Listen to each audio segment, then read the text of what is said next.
আসসালামু আলাইকুম। আজকে আমি নিয়ে এসেছি আরেকটা নতুন রেসিপি, বারবিকিউ রেসিপি। এই রেসিপিটা খেতে হলে আমাদের রেস্টুরেন্টে যেতে হয়, আর রেস্টুরেন্টে না যেয়ে কিভাবে রেস্টুরেন্টের মতোই এই বারবিকিউটা বানিয়ে নিতে পারবেন বাসায়, সেটা আজকে আমি আপনাদের সাথে শেয়ার করব। বারবিকিউ বানানোর জন্য এখানে আমি 2 টেবিল চামচ পরিমাণ পেঁয়াজ বাটা নিয়ে নিলাম, 1 চামচ পরিমাণ আদা বাটা, 1 চামচ পরিমাণ রসুন বাটা, হাফ চামচ পরিমাণ জিরা বাটা, 2 চামচ পরিমাণ টক দই, 1 চামচ পরিমাণ ধনিয়ার গুঁড়া, দিয়ে দিচ্ছি হাফ চামচ পরিমাণ টেস্টি সল্ট, এরপরে দিয়ে দিলাম পরিমাণ লবণ, দিয়ে দিচ্ছি হাফ চামচ পরিমাণ হলুদের গুঁড়া, 2 টেবিল চামচ পরিমাণ মরিচের গুঁড়া, 1 টেবিল চামচ শাহি গরম মশলার গুঁড়া, 2 টেবিল চামচ পরিমাণ সয়া সস, আর 2 টেবিল চামচ পরিমাণ রান্নার তেল। এরপরে দিয়ে দিচ্ছি সামান্য পরিমাণে একটু চিনি।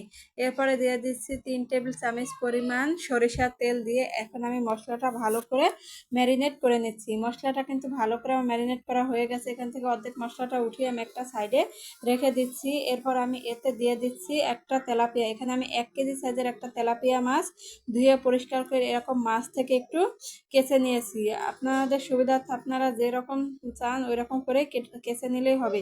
এরকম করে কেচে নিলে কিন্তু মশলাটা মাছের ভিতর পুরোপুরিভাবে ঢুকতে পারবে। এখন আমি মশলার ভিতর মাছটা দিয়ে হাত দিয়ে ভালো করে মশলাটা মাছের গায়ে এরকম করে মিশিয়ে নিচ্ছি। এরকম করে মিশিয়ে নিয়ে কিন্তু পুরোটা মাছের গায়ে ভালো করে মশলাটা লাগিয়ে নিতে হবে। পুরোটা কিন্তু মশলা আমার মাছের গায়ে লাগিয়ে নেওয়া হয়ে গেছে। এখন আমি ঢাকনা দিয়ে ঢেকে এটাকে 1 ঘন্টা রেস্টে রেখে দেবো, যাতে মশলাটা পুরোপুরিভাবে মাছের ভিতর ঢুকতে পারে।